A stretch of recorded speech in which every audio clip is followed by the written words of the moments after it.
Before I start, I need to make a confession. I forgot to put the disclaimer in here. So I will give it to you by mouth. Young Living is not responsible for anything I do, and if I do something wrong, it's me going to jail.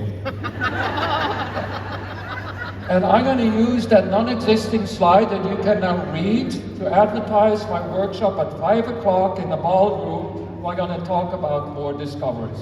This, my friends, is how you turn a non-existing slide into free advertisement for a workshop. But let's get serious. What is the number one fear in the US and around the world? It's the fear of public talking. I don't have that fear, but today is different. Today is different because it's important. And today it's important because I made some promises to my good friend Gary Young. And I'm about to make good on one of these promises.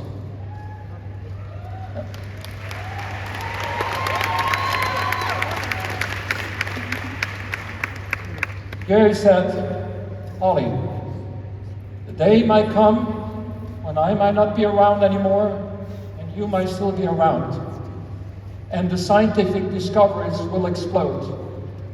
And when that day comes, I want you to go in front of our people and tell them about it. And that's what I'm going to do today.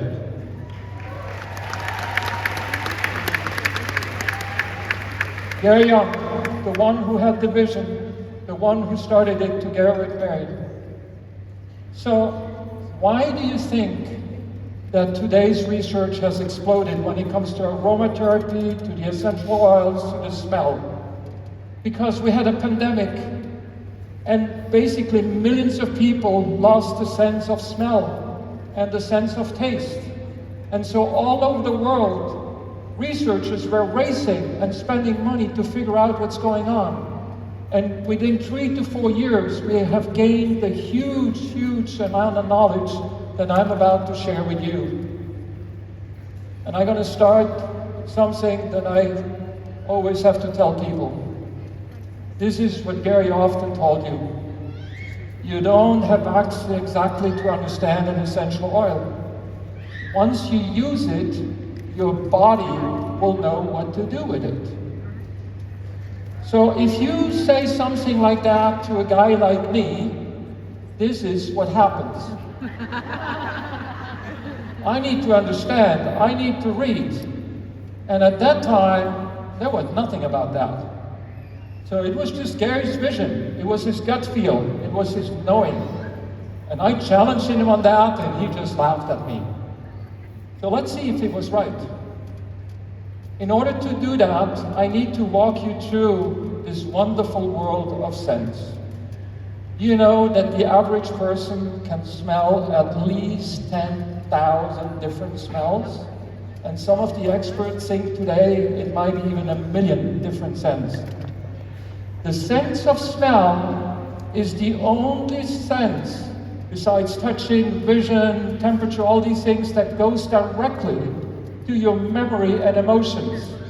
All the other senses go to some relay stations, and you can think about what you're going to do, but not with the smelling.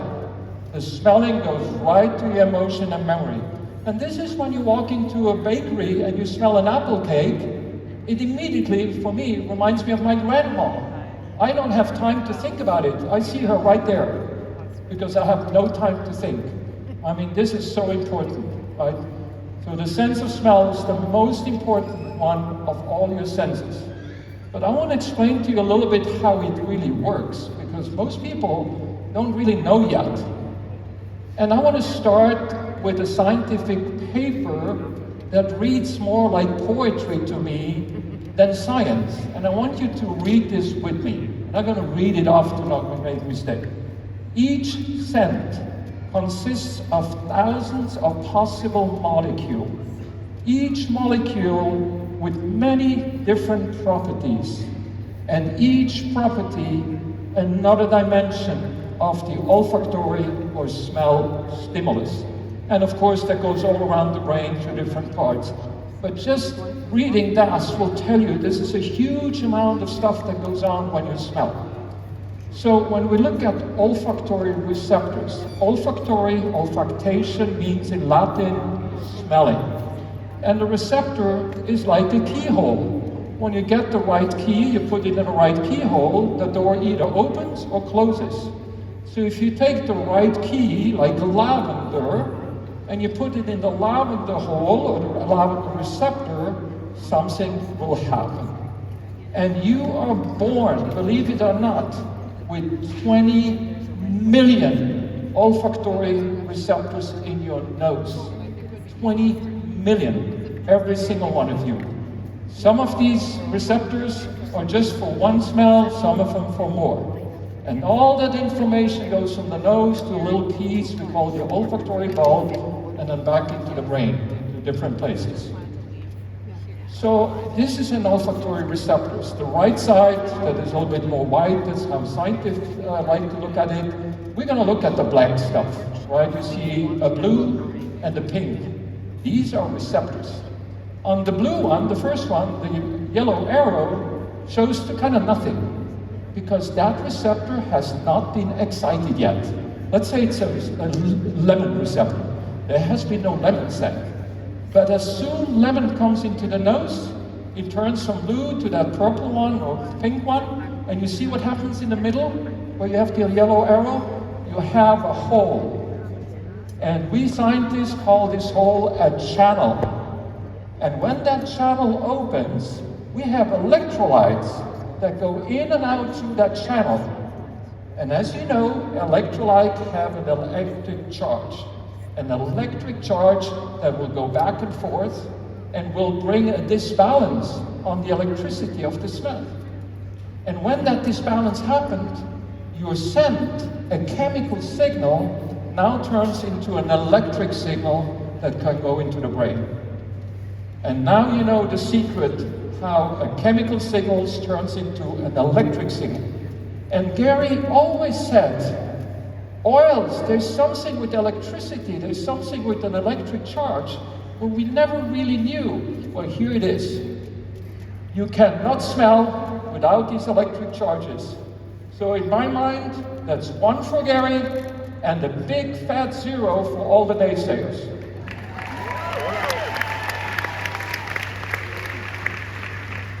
It is so important that you have this information for these 20 million olfactory receptors on each single one of your chromosomes. You have 23 chromosomes. This is where you get your information from your parents, the genetic information. I do not recall anything else that is represented on all chromosomes. Smelling is so important that it is absolutely redundant over and over and over again on your genetic information. And as I told you, some of these receptors are just for one smell, like lavender, peppermint, or lemon. And some of them are for multiple smells together. Maybe like Stress Away with Citrus Fresh. So, smelling and the sense of smell is genetically inherited. And I'm pretty sure that Gary's nose came from his parents, and I would assume from his father, because his father was out in nature all the time and was probably smelling a lot. And there's no doubt or no question for me why Jacob, now suddenly with the help of Kate, is creating these wonderful new blends. He inherited the nose from his dad. But it's not just inheriting, because Gary kept on challenging me all the time to smell. And he said, do you smell this? Do you smell that? Pick it up, rub it between your fingers, smell it. And in the beginning I was just like, huh? And then suddenly I started feeling what he was telling me. I heard him loud and clear. And when this happened, he had another good idea. Ollie, eat some dirt. Right? And I started eating dirt all around the world, and I gained some weight. The dirt is so heavy. Right? But you start feeling the difference in dirt. And in fact, all around the world, the two most favorite dirts for me are from Hawaii, red sandalwood, Royal Hawaiian sandalwood, really moist and rich and all that. And now in Okinawa, a very, very distinguished, taste of dirt with a little sand in it, but very rich. And I hope Dr. Vu will tell you way much more about this new farm in Okinawa. So let's talk about smelling and age, because it's closely related. I'm going to shock a few of you guys here today. But let's see, you're created by your parents, and now you're growing as a fetus in the womb of the mother. And yes, you are already created with the commands for a set for 20 million olfactory receptors.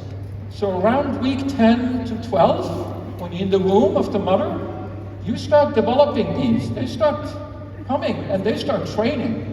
And by week 20, 22, you have the whole set already as a fetus, still in the womb of the mom, and you start training. And because you do that as a fetus, by the time you're born, you typically take over the preferences of your mother or the environment where your mother was. So if you live in a house, or your mom lives in a house where they use a lot of spices for cooking, then you're probably going to have a preference for these spices later on in life. So it's quite interesting to see how that happens. And so while you're in the womb of the mother, you're floating in fluid, and that fluid is full of scents and tastes, and you develop all of that. So by the time you're born with a complete set of functional olfactory receptors and taste receptors. So let's look a little bit at the science. So here they took 2,000 people, and of course we cannot take the baby yet. Why not? Because the baby has first to learn, growing up as a child, oh, it smells good, it's a strawberry. Oh, this is an apple, this is a banana, right? So there's a learning curve that the child goes through. And by the age of about 5, 6, 7, the child is pretty well equipped with knowing and associating different things with the smells. So here they took 2,000 people and they checked how well do they smell. And they realized a few things. One, women have a better sense of smell than men. And that's maybe the reason why we have more women as friend partners than men. Two, if you smoke, you're destroying the olfactory receptors. Non-smokers have a much better sense of smell than smokers.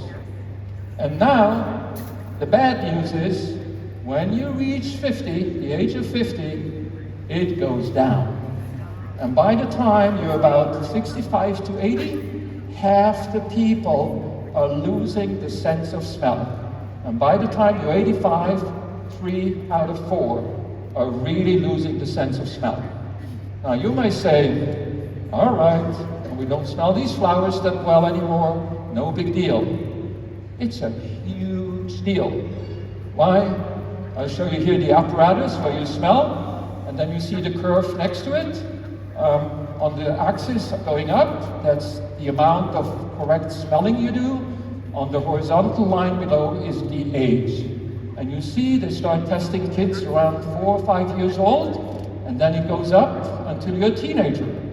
And when you're a teenager, 15, 18 years old, you're at that peak of your smelling. And it stays at the peak until you turn around 50. And then it goes down the hill. And again, maybe not a big deal. It's a huge deal. Because impairment of the sense of smell is associated with brain loss. Your brain starts shrinking. Now you may say, okay, the brain shrinks because you're old, and so, it's just a coincidence. I will show you it is not. So once your sense of smell goes down, you're losing brain. That's the message I have for you. And so this is so true. You see on the left a person that still smells very well in higher age. That person will still be healthy, walking around, and have longevity. On the right, you see a person that almost lost the sense of smell. That person will be old, sick, in a wheelchair, and die way earlier than the other person. So I told you, if you have a diminished sense of smell, you're going to die earlier when you have brain damage. That's what I just told you. And we have thousands of people in this room, and I know that 1 to 3% of you still have damage from the pandemic and you don't smell very well. And I didn't fly all the way from Texas to give you bad news. I'm here to give you good news. Yeah. And here it is. You can train that sense of smell, even if you're on the decline. You can train it. So we call it olfactory training or smell training. We don't know yet what oils or what smells, but oils are just highly concentrated smell. We don't know yet which one and how long. But we know when you do a lot of them, and you constantly have your aroma diffuser running, you are growing your brain. And that is the proof that this is not a coincidence. Because if it would just be a coincidence, you're getting older, your brain shrinks, you couldn't regrow it, but you can. So I'm telling you, you can regenerate your sense of smell. And it is extremely important, and what I'm telling you also is that the sense of smell goes hand in hand with your health. You cannot be healthy without smelling. You cannot be healthy without these smells that come out of the oil bottle that you have. And here's another proof for it. Here they did a lot of smelling, and suddenly the brain starts growing. Where does it start growing first? Where I told you in the beginning, where the memories and the emotion are sitting. That's where your brain will start growing the first. We also call this olfactory enrichment. And so what they did here is quite interesting. They did a very, very complicated test, and they looked at it and said, okay, you do mathematics, you do language, you do all that, and then they divided these people, 65 and older, into two groups. One group got bottles with real essential oils to smell on. The other group got really bottles with water. They didn't know. And they turned them on for 2 hours when people went to sleep in a diffuser. And after a few months, they repeated the same test. And in blue, you see those who had water.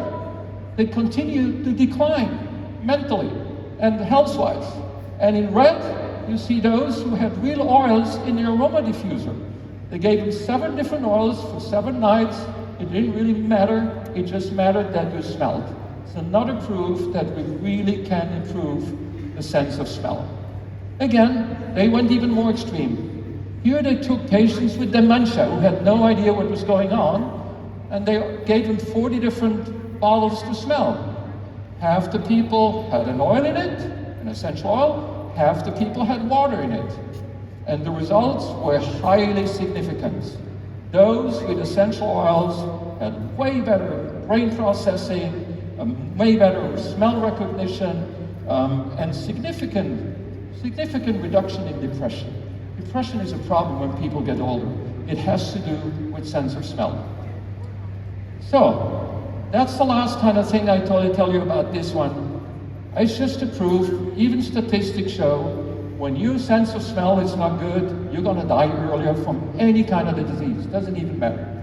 So you need to start doing what Gary did. You need to start live with an open nose. You need to start training those 20 million olfactory receptors you have in your nose. Well, so far so good. I gave Gary 1 point for the electric charges. But what about that statement he made? You don't have to understand the oil, because your body, not your nose, your body will understand. So I need to get you into another field. This is a study in Germany about 12 years ago, and they identified the sandalwood receptor in the nose. And then they said, what has sandalwood been used for thousands of years? Oh, for nice skin and when you had a little boo-boo. And they took a biopsy of the skin. And they looked if they could find the same receptor for sandalwood. And they did. And the more boo-boo you had, the more receptors they found. And the faster the boo-boo went away. I mean, do you guys understand what I'm telling you right now? Your skin can smell, not just your nose. And this started an entire new race in the world about 10 years ago. And today, every tissue tested today, liver, kidney, heart, blood vessel, every tissue and organ tested today has olfactory receptors. Again, you realize what I'm telling you? Your liver can smell, your heart can smell, your kidney can smell, even your blood vessel can smell. And how do you do that? How do they find it out? This is a gene array heat map. Very complete name, but all it does, you see on top a lot of OR for olfactory receptor and then some numbers. We found about 400 of those so far in science. And then on the side you see the different organs and systems, like the adrenals, the kidneys and all that.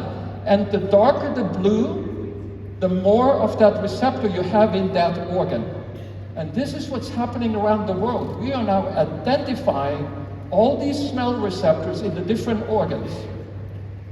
And the next thing I really need to say has to do with Young Living research. I think the world is completely underestimating what Young Living is doing in the lab. Our research team at Young Living is way too humble. They're doing so fantastic advanced things that people don't know yet in the world. And I will show you one of them.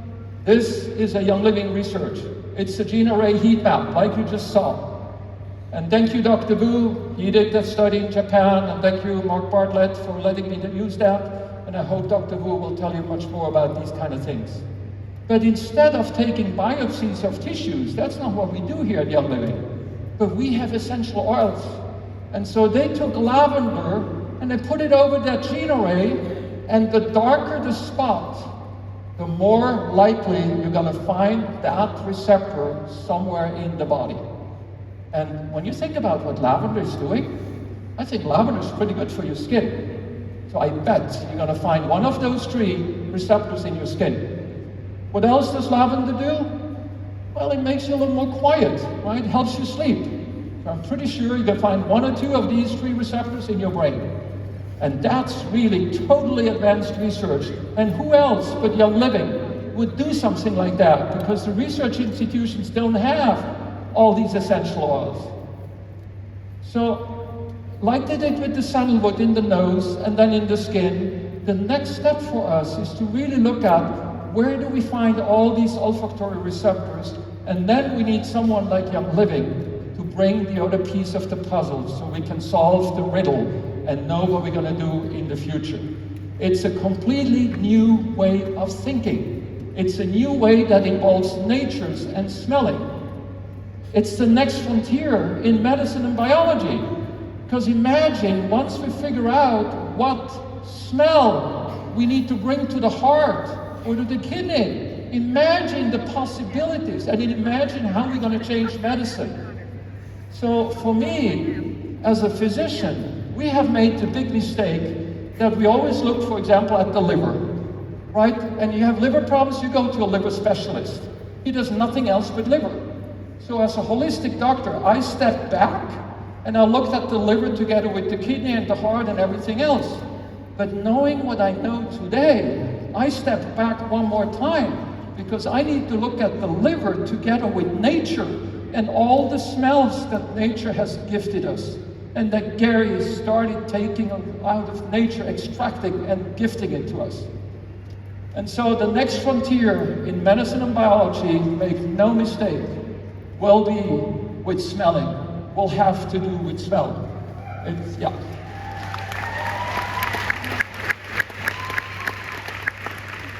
Now, I'm typically not really good at doing business lectures, but if you associate with a business where the future is going to be bright and it's going to be the biggest thing in the thing, what kind of business do you want to associate with? Probably with #1 company that deals with smells, essential oils.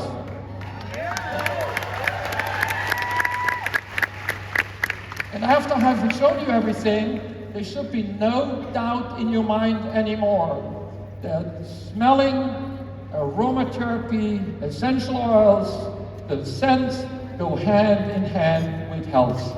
You cannot be healthy without those smells. You just cannot. And so you need to do what I call brain jogging. You need to go out into nature. You need to smell. You need to do exactly what Gary did. You need to bend down. It's good exercise, by the way. Okay, one more time. You take the plant, you rub it, and you smell it. And this is brain jogging. This is what you're going to do. You know, when you lose your vision, you're going to get glasses. If you lose your hearing, you're going to get hearing aids. But if you lose your sense of smell, which is worse than the other two, you typically do nothing. But you know better. Because you all have diffusers at home, you all have essential oils at home. There will be no more moment without the diffuser going in the house, and there will be no more night without the diffuser turned on when you go to sleep.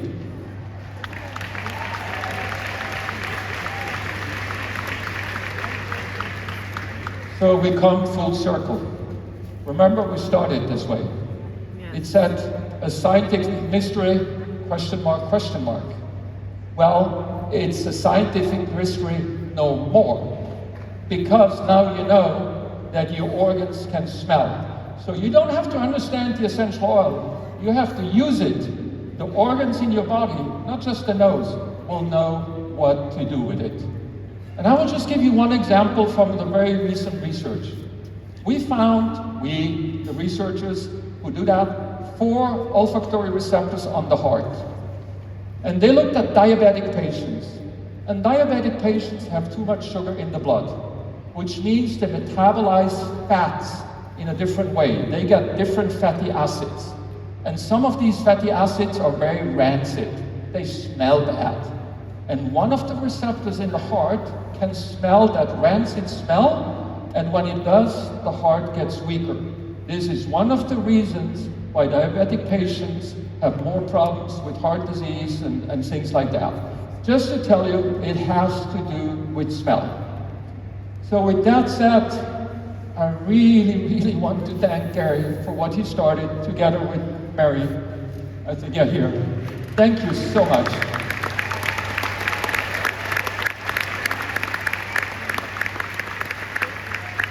You did not change the world. You are changing the world right now and into the future. And some of you may have never met Gary. And you might say, Young Living is a 30-year-old company. You are so wrong. You're right in the network marketing business. Surviving 30 years is a difficult thing. Most companies go away after 1 or 2 years. But when it comes to Young Living, we are 30 years young.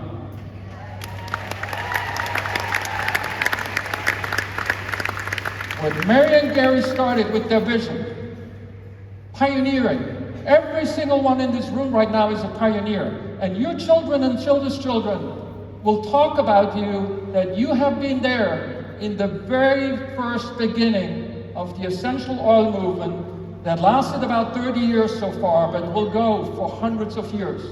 So thank you. And Gary, this one was for you, and I hope I fulfilled that promise. Thank you very much.